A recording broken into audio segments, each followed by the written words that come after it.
So thank you all for your patience. At about 7:50 this morning, our officers were called to the scene just behind us on the south side of this golf course that's here. Unfortunately, someone called in and reported that they saw what appeared to be the body of a child.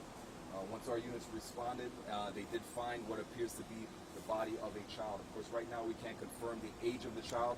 It's still a fresh investigation. It's still ongoing right now.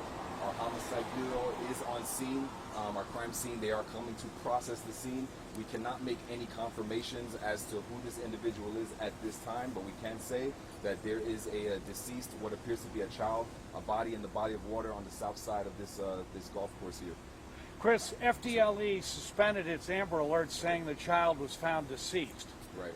That would seem that this is actually the child being the one who was missing, Alejandro Ripley. Can you comment about that, what FDLE did? Right, so as it goes right now, Alejandro Ripley was reported as abducted last night. We're not ruling out the possibility that this could be the same case, the same person, but of course we have to wait for a homicide to do their investigation so we can make positive ID and make contact with the family members to see if this is actually the same person. Can you tell us about the family story, the mother's story, that there was an abduction? Do you believe that was the case, the parents being questioned? As it is right now, we're taking every detail into consideration. That was her, the statement that she gave us is that her child was abducted. Of course, that's definitely a possibility, and we're going to go with that information and investigate this at that case as it is an abduction. Chris, I know that this is a golf course, but is there any kind of surveillance on the field for the golf course itself, for people that walk around, whatever, seeing something being brought in like that? Maybe? Right. So right now there are a number of businesses around you. While they're standing here, you can look around. There's a number of businesses. There's people walking past.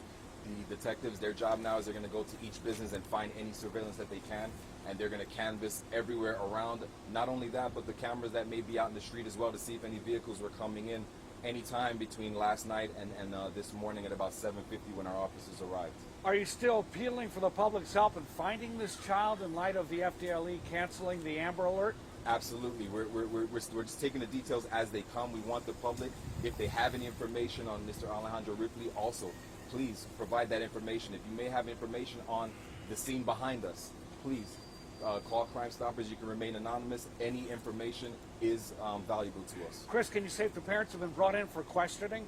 As of right now, the parents of of Alejandro Ripley, she is being interviewed. Of course, we have to take her statements into consideration, and we'll be using her information as a way to determine the identity of the person that we found.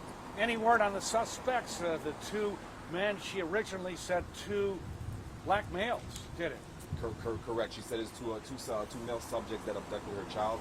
We're still looking for two subjects at the moment. So once again, if you have any information on that, or perhaps you saw someone in the area, there's the area that he was abducted from. There's a number of businesses over there, namely a Home Depot. If you were in that area last night around 9 p.m. and you have any information, please call Crime Stoppers and provide that information for detectives. Did she say what was taken? Just a cell phone, and they took the child and a cell phone, but no pocketbook?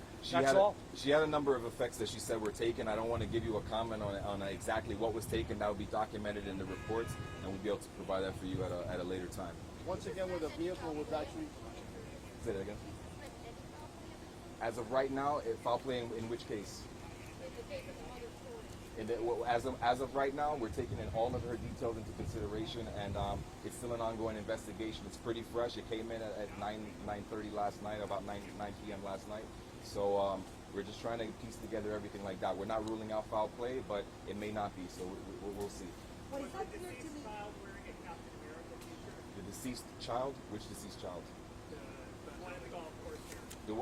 We're still trying to confirm. He hasn't been taken out of the body of water right now, so we're still trying to wait for crime scene to process so we know exactly what the person is wearing. The boy that was found here matches the description of the boy, of the missing boy? The boy found here appears to be a young child, a young boy. So And he appeared in the water? he's right now in a body of water. So just one of the waterways that are located off of the golf course.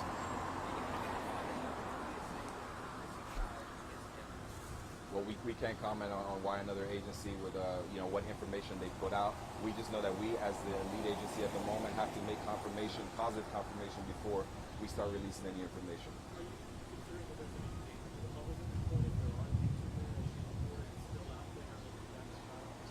At the moment, I tell you what the silver lining is. We had a person who was on scene this morning that was vigilant. They were going about their daily affairs and they saw what appeared to be a body. We just want everyone to continue to be vigilant, especially now where everyone's kind of just getting back into the flow of public life. Just be vigilant and see, you know, if you see something like this person did, they said something. They called us and we came to investigate, and unfortunately that's what we found, and we'll continue with that portion of the investigation. Chris, this is obviously a Miccosukee property. Are you guys in cahoot as far as being helped out with Miccosukee in this situation? Right, we're making the proper notification so that we get everyone involved, so that everyone's on the same page in terms of where we are in the investigation and what information that we put out. One of them was saying that they did not go to see the Amber. So Okay. I don't know why that might be, how that works. I can't comment on why some did not get that alert. I mean, it could be cell towers, it could be technology. What we do is once we have a missing child, we immediately notify them, and they take over that portion. So we can't say as to what technically happened or, you know, any messages that didn't make it out. Okay.